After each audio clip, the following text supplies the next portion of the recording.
48-year-old, this patient has come after he attempted suicide. Okay, now this is another question which is seeing how much do you know about the statistics of suicide, what helps in suicide, what helps avoid suicide, who has a longer chance of completing suicide, etc. etc. Okay, so here let's have a look. This patient has heart failure. He was living alone, but now he has been living with his daughter in her apartment who cares for him and helps him. He still consumes a little bit of alcohol and he has a family history of suicide. Okay, and now they want to know if we know which of the following things will prevent him from suicide. And even if you haven't ever read first aid, I think just by common knowledge, you can know that if you have a support system, you are less likely to suicide. If you're living alone, in the sad person's mnemonic, N was for no social support. All right. If you're living alone, obviously you have a higher chance of killing yourself. Alright, so having a support system is the correct answer here. Lack of, okay, now this is interesting. Almost all of these could also prevent you from having suicide. So let's have a look about why not.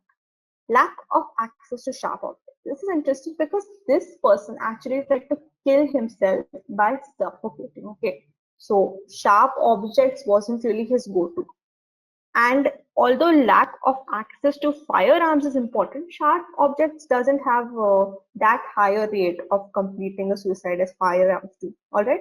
So sharp objects is not as important as having a support system. You get it? Like having a scissor or something, cutting yourself by it, especially when this person has suffocated himself and the chances of completing a suicide is highest with firearms. This does not make that much sense. Okay. Compliance with his medication. Now, in our sad person's mnemonic, S was for sickness, right? So this patient has a congestive heart failure, which is an ongoing sickness, and it's going to be there whether he takes his medications or not. All right. So he already has a higher risk because of being sick. So compliance with this medication is not really going to decrease that risk that much. Lack of illicit drug use? No, he is using alcohol, so they can't say he has a lack of illicit drug use.